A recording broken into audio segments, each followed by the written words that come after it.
ওকে, বিসমিল্লাহির রহমানির রহিম। আজকের ক্লাসে তোমাদের সকলকে স্বাগতম। আমাদের যে ক্লাসগুলো চলছিল সেটা হলো কমপ্লিটিং সেন্টেন্সের ধারাবাহিক ক্লাস। তো ধারাবাহিক ক্লাসের আজকে আমাদের 13তম পর্ব।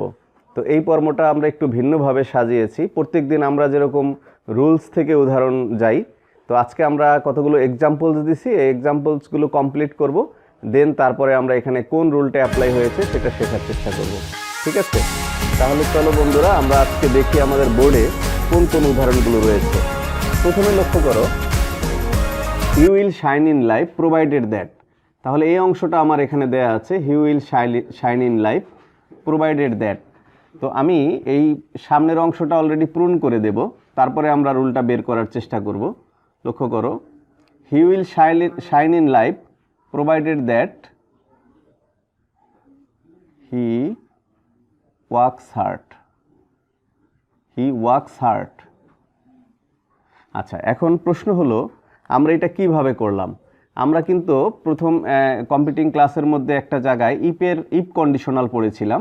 ঠিক তেমনি এই প্রোভাইডেড দ্যাটটা ইফের ন্যায় কাজ করে। প্রোভাইডেড দ্যাটটা ইফের ন্যায় কাজ করে। ঠিক আছে? ইফ কন্ডিশনালের মতো কাজ করে। তাহলে আমরা প্রোভাইডেড দ্যাটকে যদি ইফ ধরি, তাহলে তার বাম পাশে আছে future indefinite tense, he will shine in life.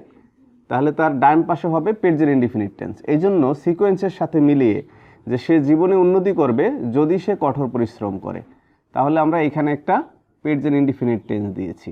তাহলে আমাদের রুলটা কি দাঁড়ালো এখানে? লক্ষ্য করো, আমাদের এখানে রুলটা হলো যে প্রোভাইডেড দ্যাট যদি থাকে, প্রোভাইডেড দ্যাট বা প্রোভাইডিং দ্যাট ইফের ন্যায় কাজ করবে এটা, এবং তারপরে একটা মিনিংফুল সেন্টেন্স হবে। মিনিংফুল সেন্টেন্স বা অর্থবোধক বাক্য। আচ্ছা, অর্থবোধক বাক্যটা কি হবে? ওই যে আমরা পড়েছিলাম, ইফ কন্ডিশনাল পড়েছিলাম, ঠিক প্রোভাইডেড দ্যাটটা সেই অংশটাকেই কভার করবে। এই হলো আমাদের এই রুলটা। তো এই রুলটা যেহেতু আমরা আগে অনেকটা পড়েছি, সো এটা নিয়ে আমাদের তেমন কথা বলার কিছু নেই। আশা করি বন্ধুরা তোমরা এই রুলটা ক্লিয়ার বুঝতে পেরেছো। প্রোভাইডেড দ্যাট বা প্রোভাইডিং দ্যাট কিসের ন্যায় অর্থ দিবে? ইফের ন্যায় অর্থ দিবে। ঠিক আছে? এবং তারপরে একটা অর্থবোধক বাক্য তৈরি হবে। এবারে আসি আমরা বি নাম্বার উদাহরণে। বি নাম্বার উদাহরণটা খুবই গুরুত্বপূর্ণ, এটা বরাবরই পরীক্ষায় আসে। আনলিচ ইউ রিড মোর। এই আনলিচটা কি? আনলিচটাকে যদি আমরা একটু অ্যানালাইজ করি, আনলিচটা হলো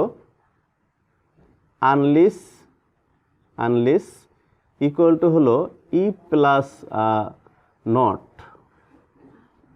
ই প্লাস নট মানে ই প্লাস নট অর্থ হলো ইফের পরে নেগেটিভ ফর্ম। আসলে ই প্লাস নট অর্থ হলো ইফের পরে নেগেটিভ।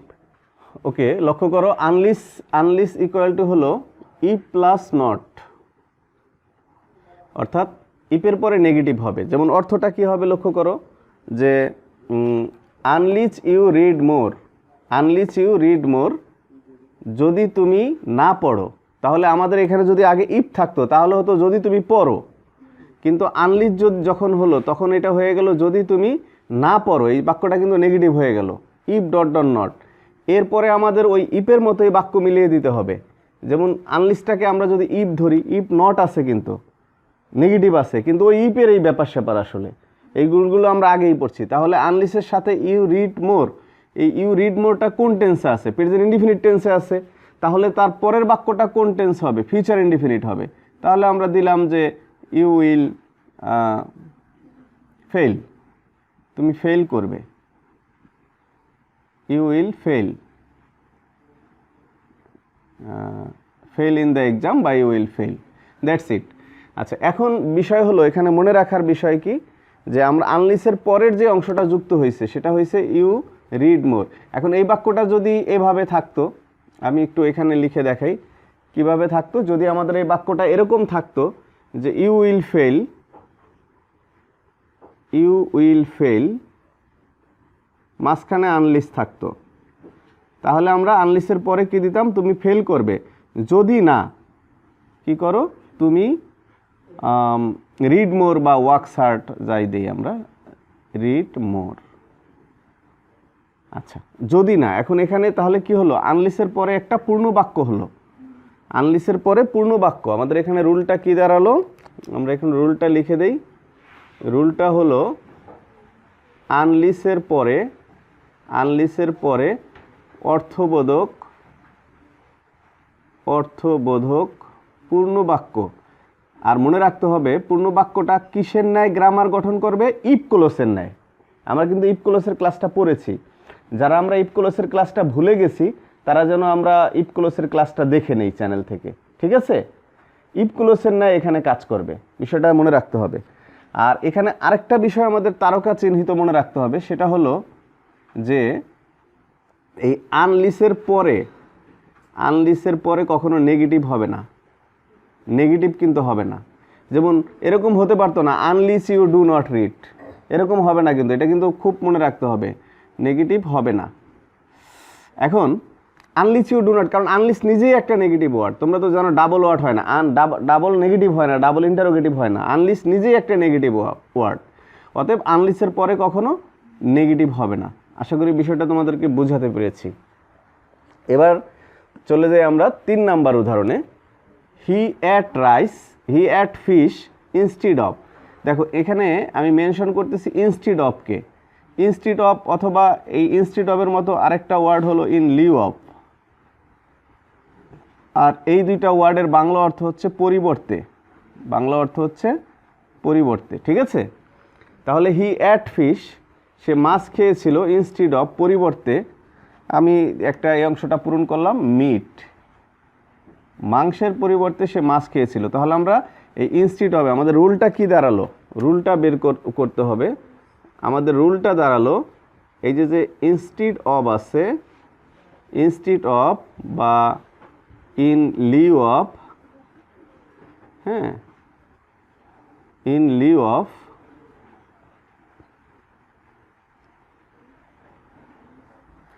ইনস্টিড অফ বা ইন লিউ অফ, এগুলোর পরিবর্তে আমরা একটা নাউন ব্যবহার করব। যেমন এখানে যে মিট ব্যবহার করেছি, ঠিক আছে, নাউন বা নাউন ফ্রেজ, এই মনে রাখতে হবে। আমরা এটার পরিবর্তে যেমন হি, আমরা একটু তোমাদের বলে রাখি, যেমন ধরো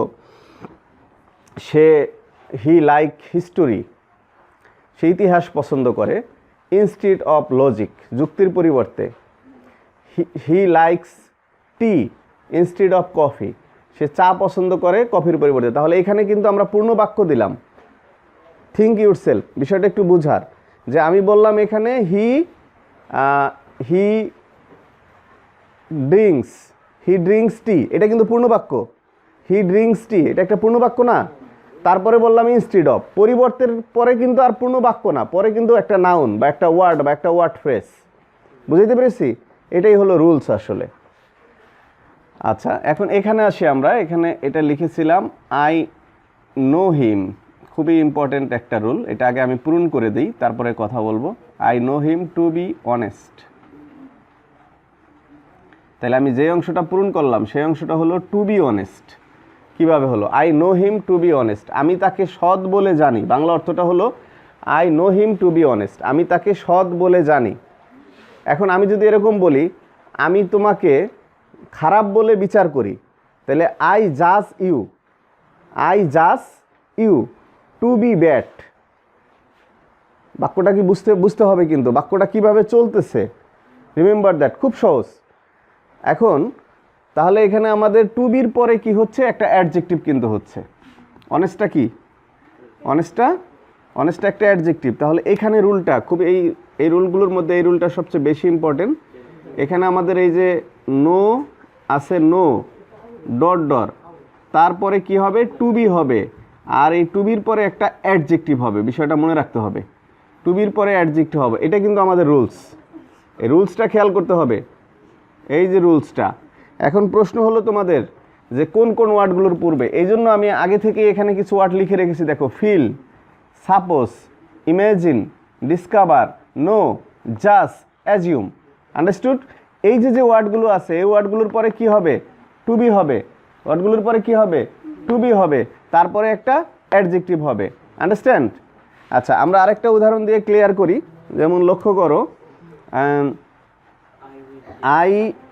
I feel it to be cold। দেখো এই যে টু বির পর একটা কোল্ডটা হলো অ্যাডজেক্টিভ, আমি এটাকে ঠান্ডা অনুভব করলাম, ঠান্ডার মতো অনুভব করলাম, I feel it to be cold. বুঝাতে পেরেছি? আরও যদি উদাহরণ দেই, আরেকটা উদাহরণ যদি দেই আমরা এখানে, এটা মুছে দিচ্ছি, I feel it to be cold. লক্ষ্য করো, they discovers the place to be nice। চমৎকার প্লেস হিসেবে তারা এটাকে, তাহলে এই যে আমরা কি দিলাম, ডিসকভার আছে যেহেতু, সেহেতু আমরা এখানে টু বি দিলাম, তারপরে আমরা অ্যাডজেক্টিভ দিয়ে দিলাম। ঠিক আছে, এটা হলো আমাদের রুলস ছিল। আশা করি তোমাদের এই রুলটা বোঝাতে পেরেছি। চমৎকার একটা রুল এবং খুবই গ্রামারের জন্য ইম্পর্টেন্ট। আচ্ছা, এবার আসি আমরা ই নাম্বার রুলে। I will take an umbrella in case. সবাই একটু মনোযোগ দিতে হবে, খুবই গুরুত্বপূর্ণ কিন্তু ই number. I will take an umbrella in case. In কেসটা কি, অবশ্য এটা নিয়ে তোমাদের একটু বলে রাখি যে আমাদের কিছু ভেজাল্লা ওয়ার্ড আছে, কিছু ভেজাল্লা ওয়ার্ড। এই ভেজাল্লা ওয়ার্ডগুলো কিন্তু গ্রামারের জন্য খুবই আমাদের গুরুত্বপূর্ণ হয়ে দাঁড়ায়। ভেজাল্লা ওয়ার্ডসগুলো কী কী আমি চিন্তা করছি এগুলোর উপরে আলাদা একটা ক্লাস নেব। সেগুলো হলো, যেমন একটা হলো ইফ, একটা হলো ইন কেস, একটা হলো ইন কেস অফ, একটা হলো আনলিস। এগুলো সবগুলো একই অর্থ প্রায়। ইফ অর্থ যদি, ইন কেস অর্থ যদি, ইন কেস অফ অর্থ ক্ষেত্রে বা কোনো কারণে, আর আনলিস অর্থ যদি না। এখন এগুলোর ব্যবহার কিন্তু ভিন্ন, তিনটা ওয়ার্ড কিন্তু একই, কিন্তু গ্রামার কিন্তু ভিন্ন। মানে এগুলো নিয়ে বিভিন্ন জব কোশ্চেনে, কম্পিটিটিভ এক্সামে প্রশ্ন আসে। তো এগুলো নিয়ে একটা আলাদা ক্লাস আমি নেব, আশা করি যে এই কোথায় কোনটা বসে। তো যেহেতু আজকে কম্পিটিং সেন্টেন্স আমাদের ইন কেস আসছে, সেহেতু আমার এই বিষয়টা মনে আসলো। তো এই বিষয়টা নিয়ে একটু কথা বলি, এটার উপর একটা আলাদা ক্লাস দেবো আমি চিন্তা করছি। I will take an umbrella in case. দেখো, আমি ছাতাটা নেব ইন কেস। ইন কেস মানে যদি কোনো কারণে, আমরা বলি না ইন কেস অফ না, কিন্তু কয় তুমি তাড়াতাড়ি যাও, ইন কেস যদি গাড়িটা ছেড়ে দেয়। ইন কেস মানে গাড়িটা ছাড়তেও পারে, নাও পারে, কিন্তু তুমি আগেই একটা প্রস্তুতি নিতেছো। আমি সিকোয়েন্সটা আবার বোঝানোর চেষ্টা করতেছি। এখানে কিন্তু সূক্ষ্ম একটা গ্রামার আছে, খুবই সূক্ষ্ম। যেমন বাসা থেকে বের হওয়ার সময় ছাতা নিয়ে তুমি বের হইলা। একটা বাসা থেকে যখন বের হইছো তখন ছাতা নিয়ে বের হইছো, ঠিক আছে? ছাতা নিয়ে বের হইছো কেন? বৃষ্টি হতে পারে, এই জন্য তুমি ছাতা নিয়েছো। তার মানে কিন্তু শর্ত না যে বৃষ্টি নামলে তুমি ছাতা নিবা, তাহলে তো আর ছাতা নিয়ে বের হইতা না। মানে পসিবিলিটি আছে, সম্ভাবনা আছে, বৃষ্টি হওয়ার সম্ভাবনা আছে, এই জন্য আগেই তুমি একটা প্রস্তুতি নিছো। বুঝাইতে পারছি কিনা?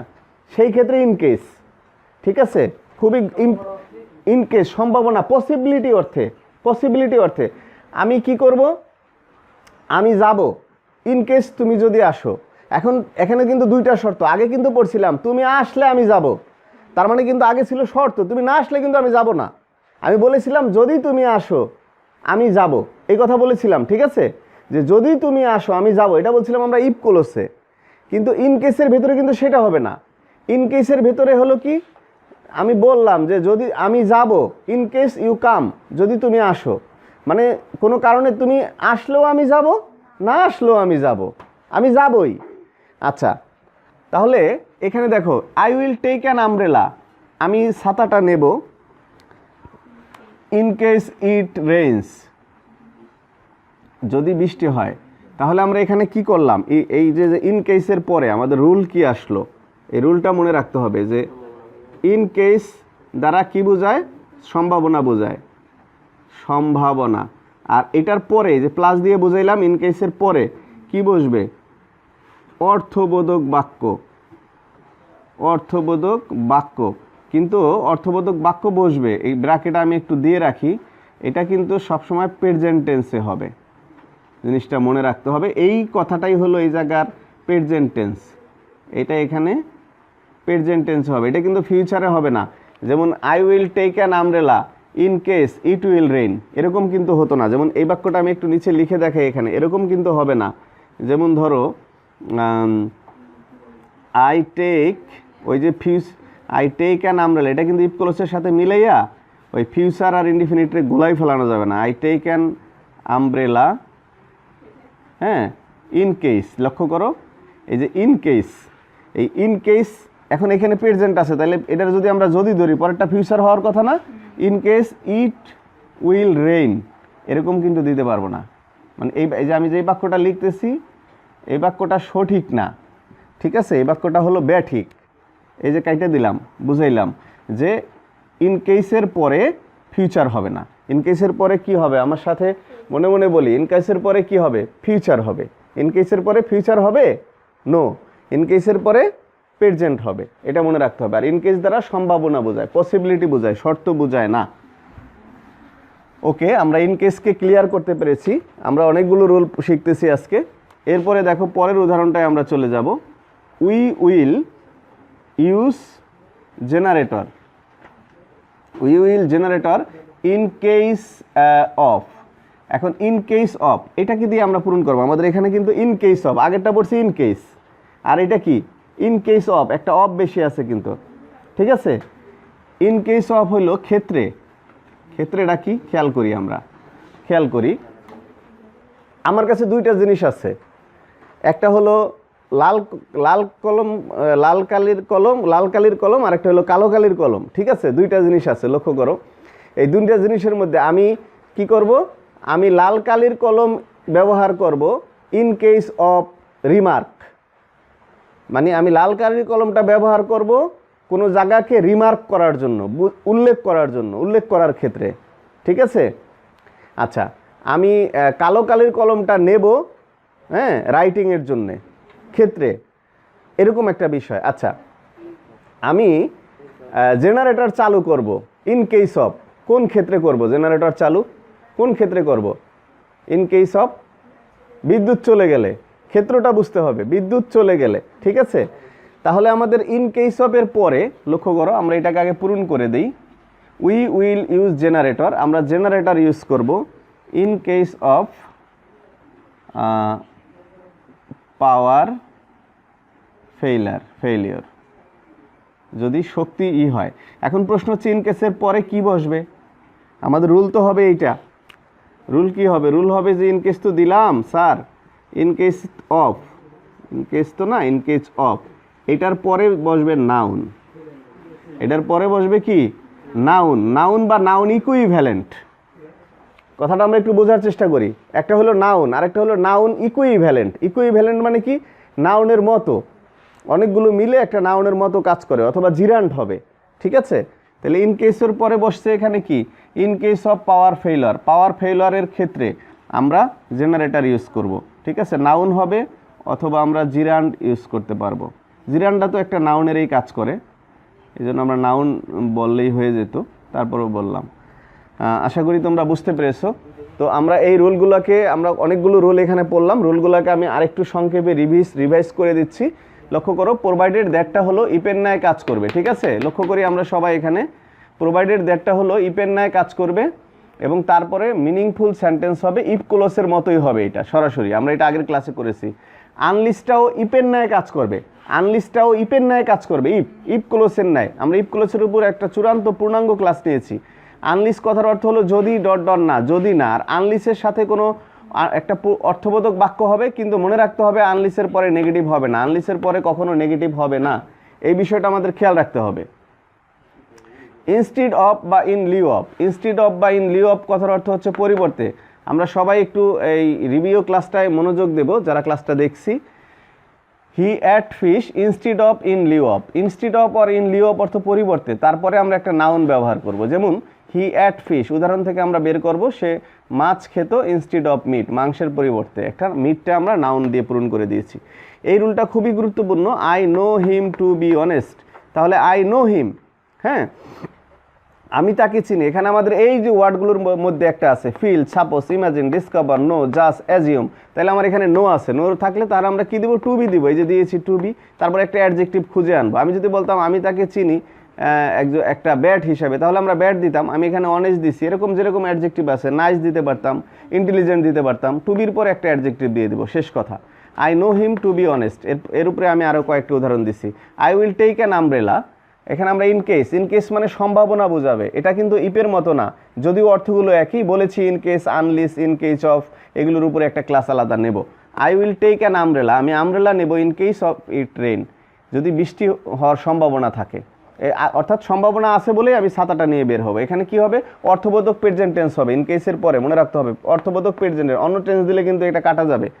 উই উইল ইউজ জেনারেটর, আমরা ইন কেস অফ অর্থ হলো ক্ষেত্রে, ইন কেস অফ কথার অর্থ হলো ক্ষেত্রে বা কোনো কারণে, তাহলে কি করব আমরা এটার পরিবর্তে নাউন বা জিরান দেব। যেমন হি উইল ইউজ জেনারেটর বা উই উইল ইউজ জেনারেটর, আমরা জেনারেটর ইউজ করব in case of power failure হলে, পাওয়ার ফেলিওরের ক্ষেত্রে। তাহলে এরপরে পাওয়ার ফেলিওরটা আমার এখানে পুরোটা নাউন ইকুইভ্যালেন্ট আছে।